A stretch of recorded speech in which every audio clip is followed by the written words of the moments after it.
Welcome to the 57th episode of the interview series. The interview series is a production of One Week Critique, an Iowa-based arts and education nonprofit that offers educational resources and editorial support to students and teachers of the literary arts.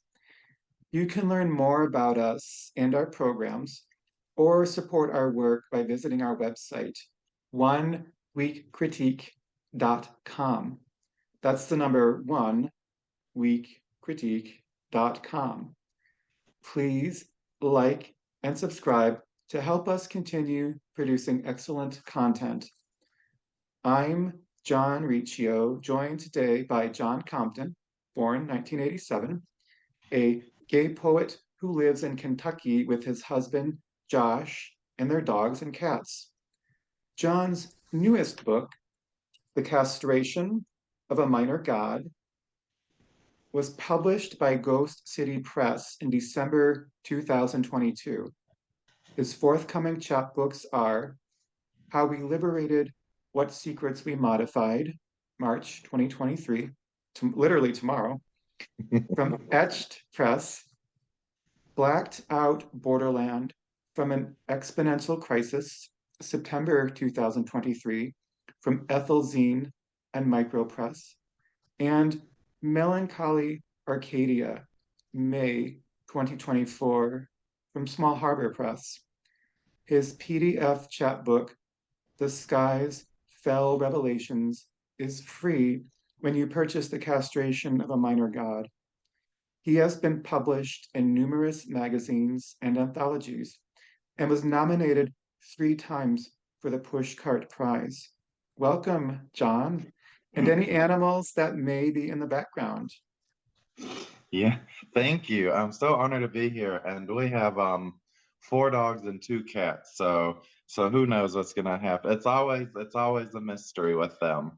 Um, and I'm super honored to be here, and thank you. Great. That religion can congregate into a manuscript is a concept we encounter in your poem. His hair went up like a wick, too. Earlier, there's a contemplative sacrifice where incense takes the place of blood. This is probably the most reverent smelling altar in recent poetry. In His Hair Went Up Like a Wick 3, the narrator appeals to the you. Let's bind ourselves in such sin as 2 men, 2 lovers destined together within this unholy regime, come unwrapped and exposed. 2 poems later, we have the execution of a male couple taken from their bed, their demise an amalgam of kangaroo courts and Joan of Arc, a tercet telling us they clothed them in fire, made them women in orange dresses, dancing. How does the castration of a minor god function as a queer hymnal? Oh, this is, and I just want to say too, and this is one of the most amazing. These are some of the most amazing questions I've ever heard or read before, because whatever. And they are really intimidating in such a fantastic way. So a queer hymnal. I'm not sure if I'm going to answer these questions properly, so please don't be mad at me. I It's all wrote. about you. It's all about you, John. Uh-huh. I wrote the book when I was writing the poems. I live in Kentucky, and I call it the Red Bible Belt State. It's full of Republicans and full of Republican Christians, because there's 2 variations of Christians. There's the Christians, and most of those are nice and lovely, and then there's the Republican Christians who use Jesus to hate and to demise people. So I live in a horrible place where they love to tell you you're going to die, you're going to burn in hell, you're living a sin.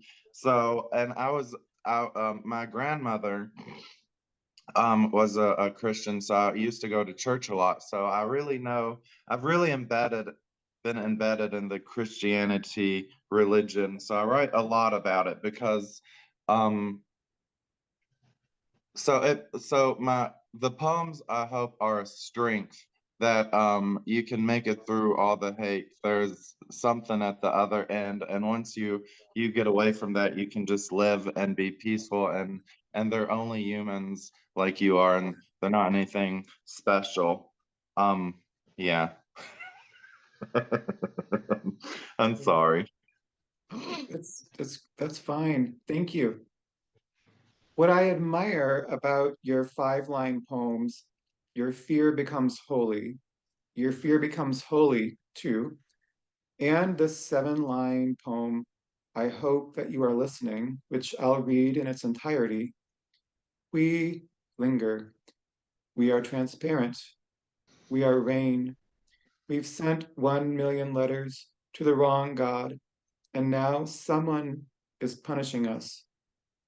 We touch to acknowledge our existence.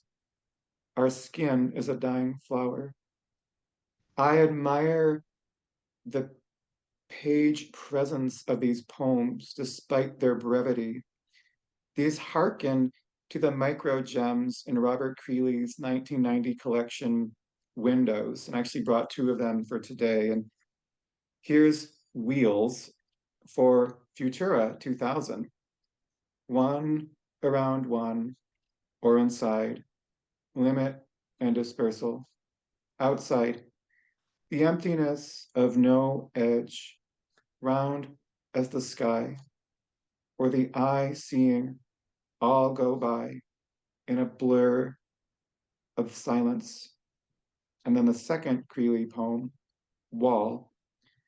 You can push as hard as you want on this outside side. It stays limited to a single face. I'm interested in the number of smaller poems throughout your collection. Does this have anything to do with the titles Minor God? Um, Unfortunately, no. I love brevity. I love making as short of a poem as possible into something much larger. I like playing with language and abstracts and metaphors. And so and I'm also afraid. I do have some longer poems, but I'm afraid if I continue a poem, I'll ruin it. So I've written like that was I've written for 20 years, 21 years, over 20 years now.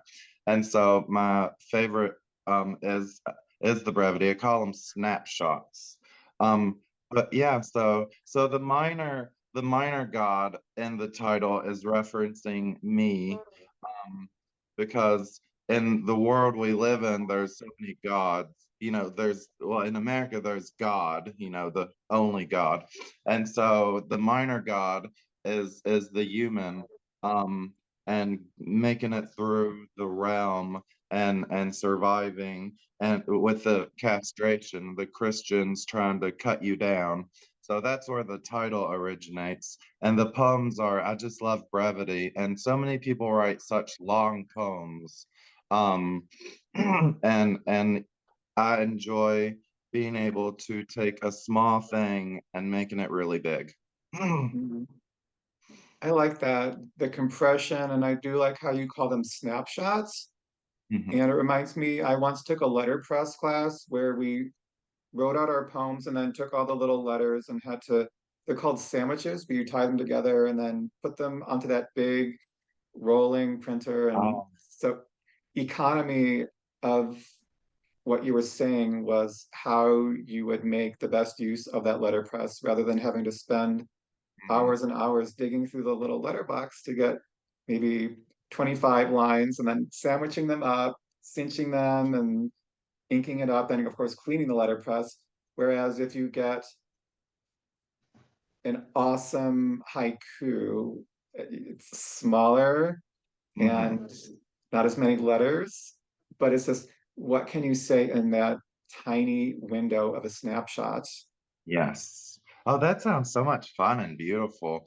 And too, with that, with you talking about the having to find the words and the 25 lines, and it could take time too. Like I always talk about filler words. Like a lot of people use extra words that if you read it without the words, it could mean the same thing. And so that's what I try to do also is take out filler words and take out the unneeded words so that can be more precise also. Because a lot of people use the a lot when you really don't have to. And so I have, my little filler words and I remove them. Mhm. One of my words, it's not so much a filler, but I use it so much. I'm in this chlorine mode, so I think I should give myself maybe 4 chlorines a year instead of 14. And maybe that's my New Year's resolution about 2 months after January 1st, but it's never too late when we're in that writing mode to just, Exactly. Oh, mhm, and I learned also with this book was I like there's a lot of fire in this and fire imagery. And two we and like I said with my filler words, I realize it because I'm very, very like OCD with them. But I didn't realize how much fire was in this book until later, and people were telling me there's so much fire in here, and I'm like, oh, really? So I'm like, oh, next one I'm gonna have to look through and make sure there's not a lot of because I don't like to make one big thing throughout. I like to, little like a lot of little things and a lot of visuals. So it was funny how I didn't realize that I had used fire throughout it so much. So sometimes your brain doesn't register things either. I like fire. It's a great window. And as someone who has never struck a match before, I'm always in awe when I see people doing great things with fire on the page. Mhm. The poem Roland occurs with a narrator in utero. Its beginning, if my father had not sewn his palms to my mother's womb, I would have never known his existence. That image gives readers a new perspective on the verb sewn. The next poem, John, is the narrator's debut. My birth caused hemorrhaging. I broke my mother open, excavating through placenta and breath. Broke takes my thinking in a meta direction, resonating with how certain mythological children are born. Athena bursting out of Zeus's head, for instance. Roland, too, offers us transformation. The shower is Nemesis, revealing in full disclosure what the human form hides under rags. I became the identity of my father. And it concludes with a 6 word life cycle: an infant turned boy, then man. Was poetry part of your younger life, or was it something that, to quote from Roland too, becomes inescapable as you grew older? Just to say, unfortunately, you're frozen, so I don't know if that matters. But your face is quite lovely. It froze it Oh, on a nice smile. Um, and and is it okay if I talk about the poems also that you yeah, mentioned? sure, go So, for it. all right. So the first poem is really emotional and a little bit of a lie. So there was always love in my house. Like, everyone always said, I love you. But my father worked a lot because he wanted us to have a great life and the whole, philosophy of I want my kid to have a better life than me type thing. But in doing so, he always was at work and was always gone. So I try to write a poem to encompass a separation, a there-ness and a separation. So, but yeah, and then John, and then so the book goes from it's a like a lifespan. I try to make it like life too. Like there's the pivotal moments, there's the grown-up gay, and then there's family, and there's mental health, and I try to encompass it all. So it goes into the life, and my mother, but yeah, the poem about me, my mother giving birth to me is true, and I almost killed her, poor thing. And then the Rollin too is when you growing up, um, and you real and not, and it's I didn't try to mean it as a hate type of thing. But when I was, younger and I looked like one thing and I had ideas, and then as I was growing, um, I was turning into my father, not in the literal sense, but like just looking in the mirror and I've gone bald and I've got chubby, and so it's like it was leading down a road to, oh Lord, life, and how, I'm coming out at the other end, and there's issues and problems, and basically it's a poem referencing growing up. You when you're younger you have this idea, but when you're an adult, you really don't know anything as you grow up because things are hidden and you have different ideas of the world. um oh Lord, what was the main question? I'm so sorry. Oh, that's okay. And I apologize for being frozen. No, it's okay, you're okay. Technology, right? Yes. I was just wondering, and this is actually a good way to dovetail. You're talking about these different phases of your life, and I was just wondering, at what point did poetry become this anchor for you? And it just to go back to Roland too, there's that phrase becomes inescapable. And I always like to think that for me, poetry is this inescapable presence for my Uh, day-to-day existence. So it goes back to when I was in high school. I have a really, lovely story. I was bored, and I think it was science or social studies. I don't those bore me. I'm a horrible person. They don't bore me in the sense I like looking at, the solar system, and I like looking at the planet, but I don't like doing it. Like chemistry, I love watching stuff explode, but I don't like doing the small details of getting there. I've learned. So I was in school and I was bored and I was writing. And someone's like, "Oh, you're writing poetry." And I went to school in a really small town. And we have a joke here like, oh, I went to, this school, meaning, oh, I don't know anything.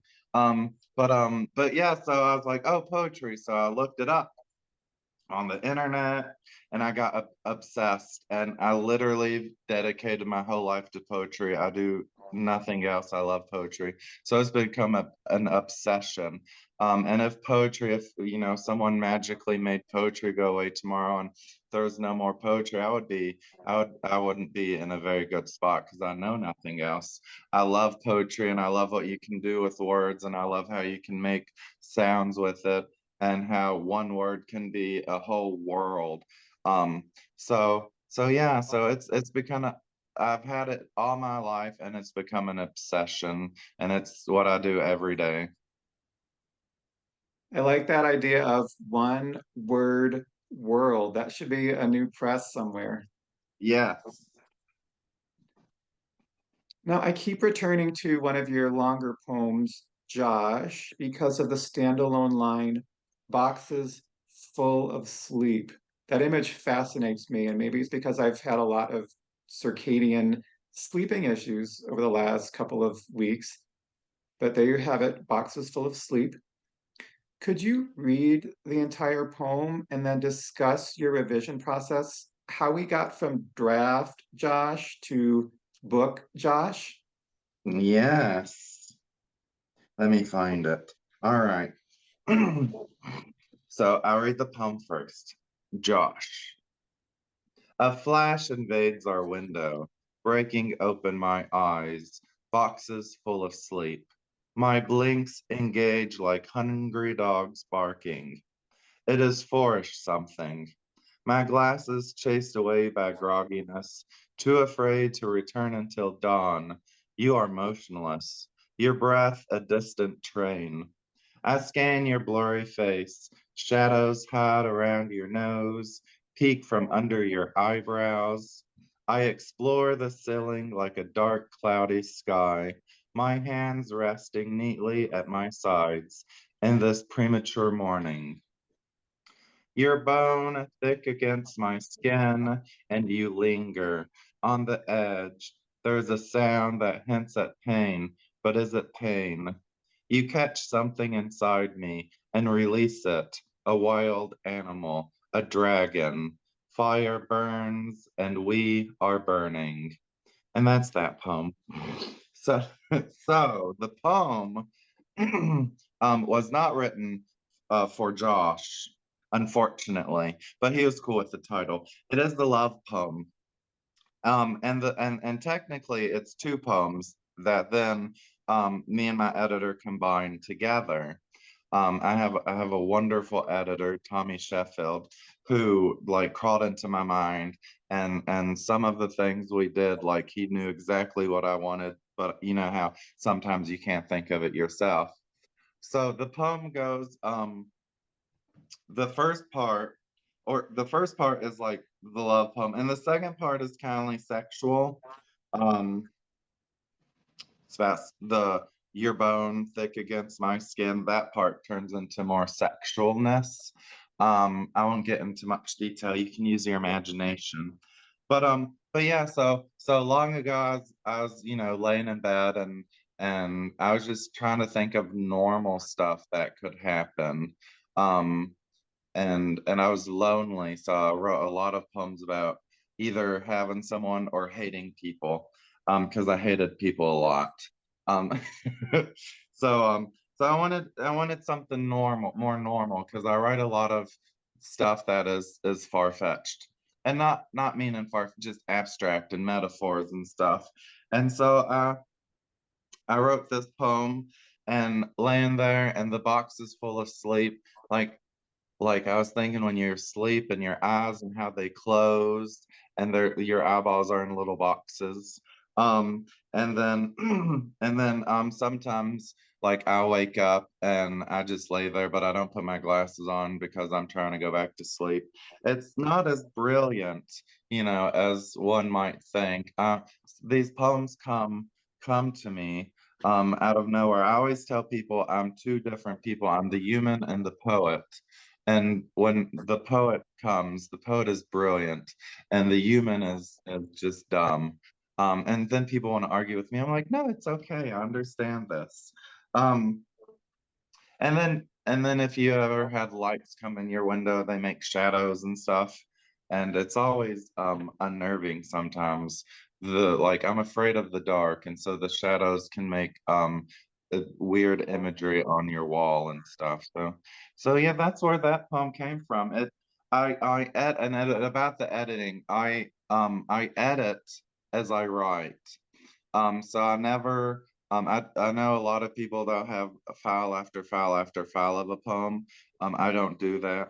I write the poem and I keep it in one doc, one word file. Actually, I do different processes, but I edit as I write, and then when I'm done writing it, I edit it again, and then later on, before I send it to a potential publisher, I edit it again. But my thoughts are, if I'm editing it, then that is the final poem per se. So I never keep any of the previous editions. I edit it on its page as it goes. And Great. Well, what I also appreciate is that you have a reference to one of my influence poets in your poem, Somehow the Hips Move Wildly. And I'll read a little bit of it. You should agree with what Dean Young said about why we created God. There is a need to call people liars. You, reader, are a liar. In the dictionary, preposterous means adjective, contrary to the nature of reason, absurd. Is this poem preposterous? I think Young would have loved that question. Tonally, it reminds me of a quote from his craft book, The Art of Recklessness. It's called Poetry Workshop, not Me Workshop, after all. Imagination wants to say something you can hear, and often what you say about someone else's poem is exactly what you need to hear about your own. The way in is to go out. I'm likewise a fan of your direct address to the reader. Liar is one of the more stabbing words out there. I keep trying for this type of reader reaching. You hit the mark in 5 words. What do you think about the opposite? You, reader, are a truth. I wanna talk about your last part first. I've been thinking about this question a whole bunch. So, and the reader is the truth as much as the liar, and the lie is the truth, and the truth is a lie. It depends on how you state it and what you know about it. I could tell you I own a Corvette. To you, that's the truth. To me, that's a lie. I don't own a Corvette. Everyone is a liar. It doesn't matter who you are. Everyone lies. It might be the littlest lie, but and at the same time, as you're ending the lie's the truth. And I thought that was fun. And the poem, I wanted to make as many different things as possible into one and for it to make sense. And I was reading stuff on Dean Young, and I read I won't quote it correctly, but he talked about why Christianity was created was in the sense of to be able to get money and to control people and to become the church become rich, and it was something and like that, and it's the truth. And it's, I mean, for me it's the truth, and for others it's a lie. So the church was created to control people and to make money. And there was a thing I read a long ago that said people would pay to get to heaven, and after they would pay, they would kill themselves so they could go there. And so the church made suicide a sin. So that way they wouldn't kill themselves, and they would live longer and give the church more money. And so the poem is in its way preposterous because it's many different things smashed into one. But I think I try to blend it well enough for it to just flow and stitch together and make sense. And it's one big lie and one big truth. And Interesting. I think if I were ever to tell a car lie, I would say that I own a 1995 Toyota Celica because that's probably one of the only cars that I could say that I know by make and model because I used to carpool around Northeast Ohio down to Central Ohio with a violinist back when I was a violist, and we played in the Canton Symphony. So we would go from Cleveland to Canton, and I just loved that car. My friend Aziza drove it. It had Iowa license plates, and just I think the back design it looked a little bit like the Monopoly shoe, but it was a Monopoly um, shoe that could take me to a paycheck to get my rent money, rather than yeah. having to pay that $200 every time we were at a railroad or something, or hit the free parking at the 500. I don't know what that says about me, confessing that I am the Monopoly player that puts $500 in the free parking kitty. Oh, most definitely. Yes. You have to do that. That's just common sense. That, that means free parking is much better than just, what it would be. I do the $500 thing also. Um, Good. and my car, like I have a Mazda CX something or another, and I've had it for 3 years, and I can tell you crap about it. I know nothing about cars, so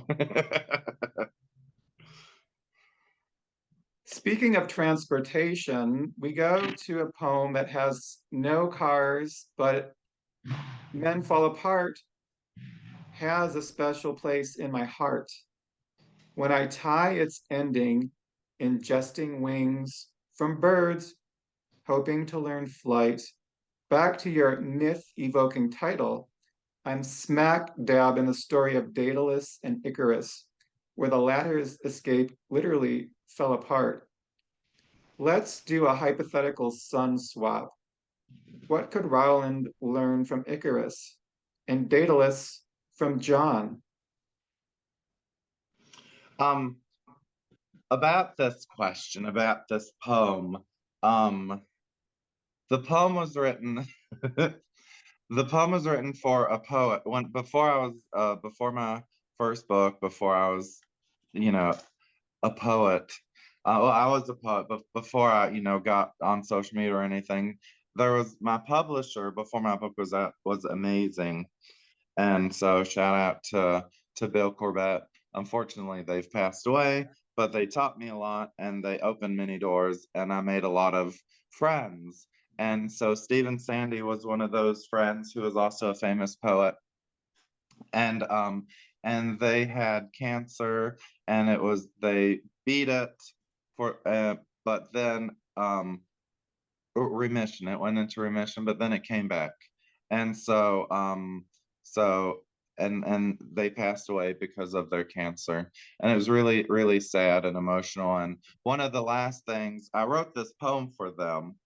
And one of the last things I sent them was this poem, and I hope they found it beautiful because I try to write it in a beautiful way.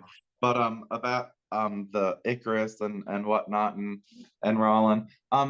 This I had to ask someone about this story. I knew ideas of it, but I wanted to make sure. So I asked my friend, and so the story was he told Icarus not to fly too far to the sun, and he did anyhow, and his wings melted, and he fell into the ocean and drowned. I hope that's correct. I'm very bad with myth with all that mythology. Yeah. So, but the story is powerful, and how it could go with me and my father is with anyone, they like my thing is parents lived longer than you have and they understand some things better than you, and when they don't tell you to be stupid, it's for your own good. And then but sometimes you have to learn for yourselves, but it depends on what there it is and everything. So I haven't the slightest clue, but yeah, there's my answer in all its glory. um That myth always, what I take away from it is the fact that people could actually engineer their own escapes with something as simple as some feathers and some wax and just that need to flee. hmm Oh And yes. Oh, but then wouldn't it be beautiful if we could escape this world occasionally? Just like this whole the what they've created with capitalism and working and bills and inflation, and just leave it to a beautiful paradise where there was no worries and no collectors and no stress. That would be lovely. mhm. But lots of wax though for those wings Lots that of wax. need to be glued Uh-huh. together. Yes. Oh, I'd have big, beautiful wings. They'd be colorful also. Um, I'd just do a green pattern. I would go a green? evergreen, Kelly green, Oh, that'd olive be, green. oh, that's a beautiful set of colors though. That's that's just my MO. Get me all the shades of green and some wax Mhm. and some birds that just keep regenerating their wings. And we just have Yes. a nice little borrowing system. Maybe I could Yes. read poetry to them and they would just, instead of eggs, they would deposit their wings. Oh yeah, most definitely. Yeah, and I I said colorful because myself I write like all my poetry is dark and sad, but I always say I write the bad out and keep the good in. So my personality, I'm a very fun person. Um, when people get to know me, but I'll write the bad out because the page can handle the worse, the bad more than I can. But so like in reality though, I love colors. I love bright, obnoxious, weird colors. So I do like how you said the page can handle more than I can. That's something I think readers need to hear now more than ever. So Mhm. thank you for that quote. We come to your cento, how should I say this? Another sparse stick of dynamite. And it goes, after fighting for hours, the sky drank in, thinking, won't it be fine? The change from a summer's evening, her body lost among trees. This reminds me of an 80-year-old murder mystery. Who put Bella in the witch elm, where a woman's skeleton was found inside a tree in Worcestershire, England? That the elm resided on an estate deepens the crime. To our viewers, the tree is spelled Wych, but the magic of homophones gets me to your poem Witch, Witch. Its epigraph, after accidentally taking too many aspirins. And here's the final quatrain. Little white demons, I swallowed you to stop the pain. Instead, donated this body to burn. Now, I'm in Salem trial territory, aided by earlier fire references. Did witches or any other folkloric non-deity figures factor into how you approached this book or past projects? And I just want to say real fast, I love what my poems have inspired in your imagination and how you wrote these questions. That's one thing I love. I love listening to people who read my poems and tell me what my poems said to them. And I always try to tell everyone, read the poems and how they speak to you. Don't try to read them how I wrote them, because I wrote, my ways of writing are quite weird and different. And with the first reference of the poem about the cento, the poem is really tragic, and it's about the lady was raped. And when I was thinking this, and it's quite sparse and doesn't refine the detail, but it's about the lady and she was raped and dumped in the woods. And so the trees are encompassing her and everything's beautiful, and then there's her who's just being like drank up everything. And then the witch poem is about I have horrible ear infections and I had an ear ache, and it was a borderline between an earache and an ear infection, and so I took aspirin. Sorry. And it wasn't working fast enough, so I took more aspirin, and I learned that day that aspirin can kill you. And I went into horrible Roaccutane, and I was burping up red foam, um and and instead of my ear pain going away, my whole body went into pain, and it was like burning like fire, and I've never been burned. But and I was trying to think, like, what could this feel like? It hasn't felt like nothing I ever felt. And so I imagine, like, burning. It was burning like fire. So that's where that poem came from. Just real life experience of me being dumb. Um,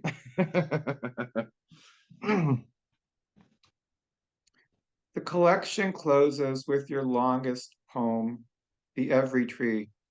Its revisitation of fire contrasted with Greco-Roman allusions.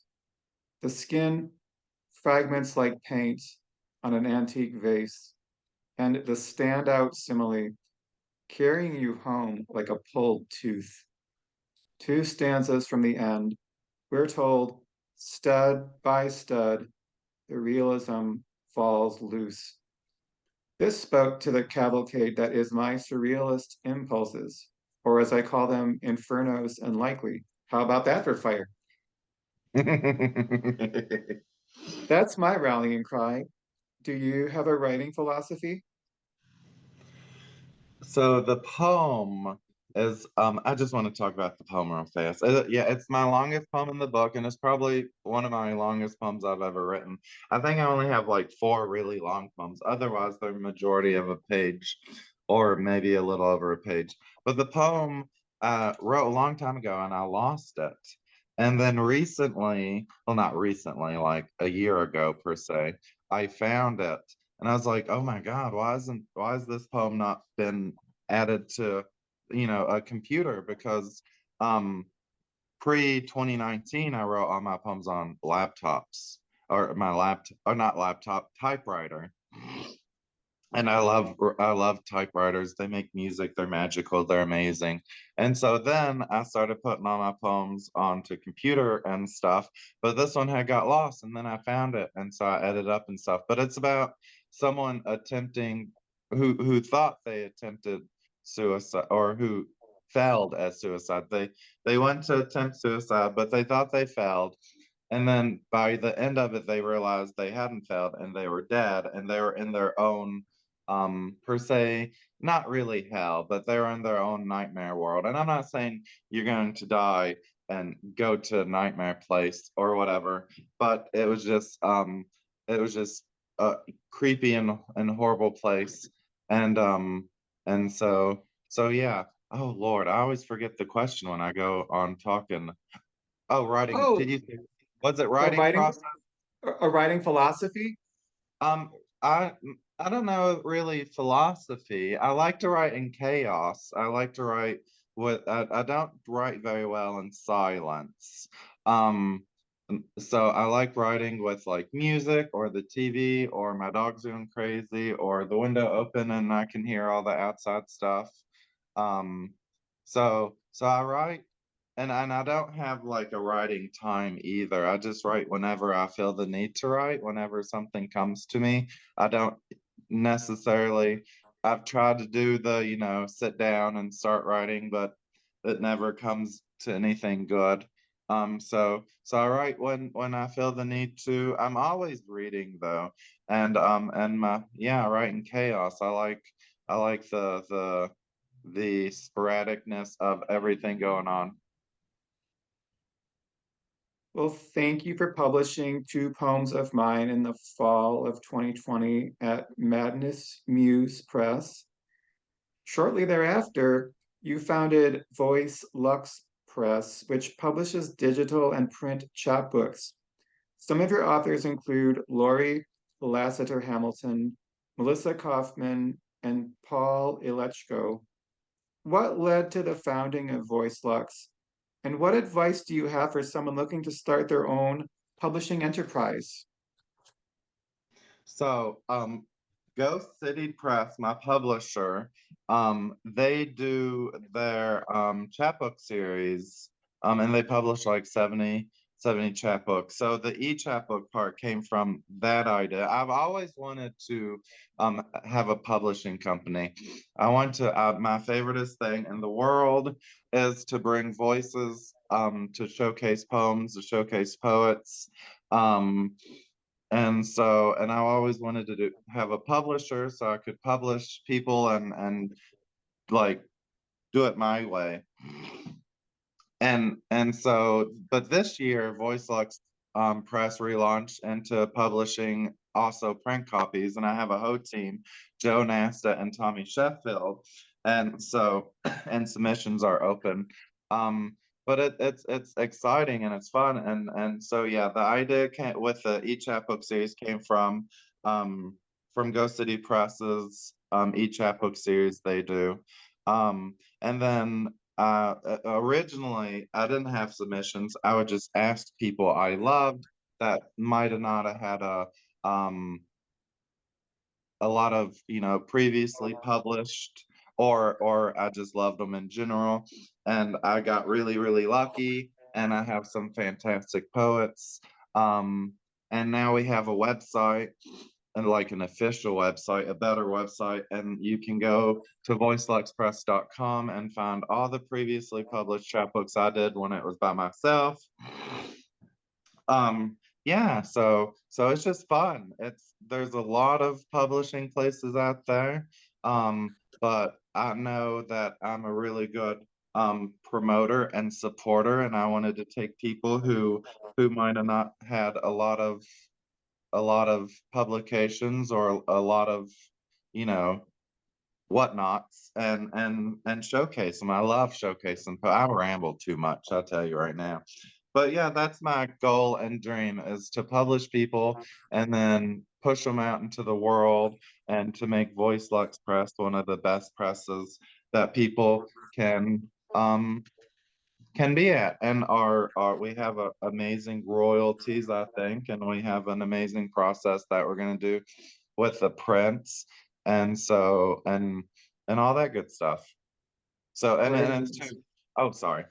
Oh, no worries, no worries. I love hearing about people's presses, and there have been these ideas where I want to start a press, and it's like, what do I call it? And I think around the time that I was published at Madness Muse, I was thinking about, okay, something to do with a harp, but then I think there's maybe one or two harp presses out there, and then do I have pedal press? Because that's also part of the harp. And I think there's a pedal press out there. So then I had to go look up a diagram of a harp and figure out, okay, well, there's the harmonic curve, and I don't think there's a harmonic curve press. So that would be my dream press. Call it harmonic curve. And I Oh, have an anthology in mind, and that's probably a year or two away. And then watch, probably five other people will have some sort of harmonic curve. Just that's just the way that the world works. There's nothing new under the sun, but yet there are nuances under the sun. hmm. Oh, and I just want to say that's I love that. That's beautiful. Also you asked me what info to give to people who want to start pressing. I forgot all about that. Oh, excuse me, that. So it takes a lot of work and you're not going to get paid for it. So don't expect to get rich because if any money you do get goes right back into the press so you can continue doing doing it. And you'll probably use some of your own money also. So yeah, that don't expect to get rich. It's a lot of work, but it's fun. If you love doing it, it's fun and there's no and when you enjoy something, there's no work in it. So if you enjoy what you're doing, then that's all that matters. It's true. Maybe there'll be a free parking press with the people can pay a monopoly money. Yes. I would be the little doggy that gets published, and Uh-huh. then the top hat and the little iron. If there's Mm-hmm. but the new Monopoly, I swear they're trying to give all sorts of different little figurines now, so it gets confusing. Uh-huh. But and then of course the thimble. Mm-hmm. Uh, But My I'm the hus- little doggy. I was gonna say my husband has Monopoly on his Xbox and he has a My Little Pony piece. Hmm. Schnauzer press. That's probably someone else's horizon. Yes. Well, this And has. oh, Oh, I'm go sorry. ahead. Oh I was gonna no. say, and honestly too, I just have to mention, I technically didn't even come up with Voice Lux Press. I had another name, and like you, it was taken already. So the person that was doing the website that I originally had, um, uh, she was like, "What about this?" And she come up with Voice Lux, and I thought it was brilliant. I just had to mention that too. Excellent. This has been a wonderful discussion, John. And again, as far as me, this has probably been my first ever interview with Frozen Image, John, Jon, but we have JOHN and we've got the awesome Pink Room. And I'm sure that that is far cooler than that overrides any Frozen screen mayhem that the little gremlins may have gotten into my laptop. Thank you so much for your time and insights. I see that you're judging the seventh Wavelengths chapbook contest for 30 West Publishing, and the deadline is April 2nd, so a month and 2 days from now. And it's great that you're stewarding more poetry, and it was wonderful to hear about Voice Lux Press and that stewardship that you do. And do you have any works in progress, yours or upcoming Voice Lux contributors that you'd like to share with us? Well, right now with Voice Lux Press, we're in submissions. So we're taking submissions. The e-chapbook submissions are free. and our paper submissions are $5 fee, and that will be put into helping the publication and marketing. Nothing goes into our pockets. The chapbook contest you were talking about, 30 West, that is super fun, and I'm very excited. And I was shocked and honored when they asked me if I wanted to guest judge it, because there's a prize there. The winner gets $750 and a contract, and I was like, wow, they believe in me, and so that was really really cool. My As you mentioned in the beginning, I have my new chapbook, how we liberated what blah, blah, blah, what secrets we modified. It's pre-order now, and it comes out. It's launching AWP.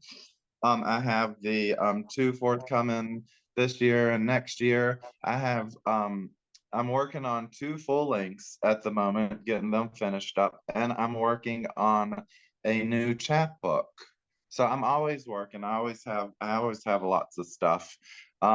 Luckily though, I don't have as much as I did 3 years ago. Um, because it's been accepted and published and stuff. But yeah, I'm working on two full lengths, getting them edited up and finalized, and then I'm working, which is nowhere near done, a new chapbook. Do you And uh, do you carve out certain hours of the day to write? all day. I don't have a 9 to 5 job. I don't work, a normal job. I have a marketing, I call it my little marketing business, where I help poets out. And I help poets submit to magazines. Um, and so that helps bring money, and my husband works. Uh, but my husband lets me not work a normal job so I can do the poetry stuff, which is really kick ass of him. So, but yeah, so I just do it all day. I literally do poetry all day. By the time I wake up to the time I go to sleep, I do poetry, either mine or other people's, or helping people out, or reading. I'm also the editor of Ghost City Review.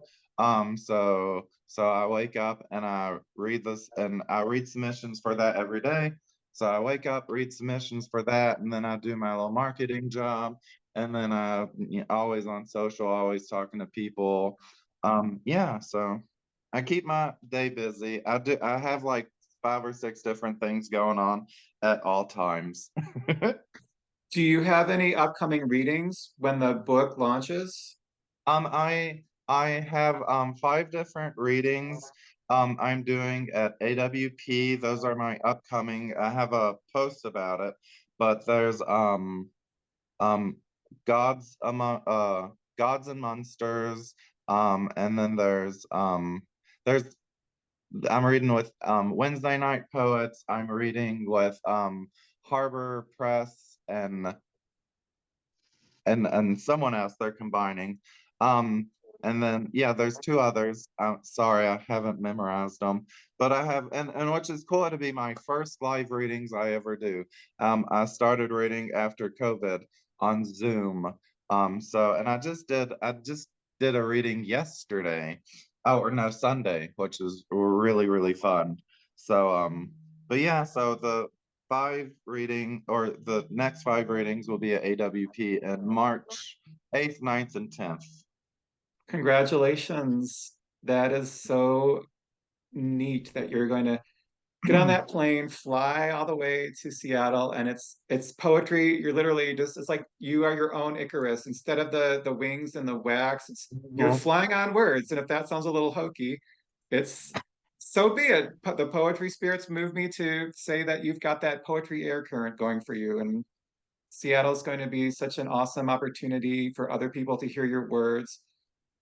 And again, And thank you for everything. When you accepted those two poems back in 2020, that they were written over the summer when it was total lockdown, and I was in Mhm. Mississippi and trying to get back into somewhat of a writing routine in terms of more than a few minutes a day. And it was just a chance for my throw everything against the wall and just see what works in larger poems. So that is how I remember my fall of 2020. Oh, Thank that's you, John. awesome. You're welcome. And I hope we get to meet in person someday. And I wish you all success. And I loved especially just hearing about what a great role that you play in poetry as a steward of it and the generosity that you give to other writers. And I hope that it comes back to you 100-fold.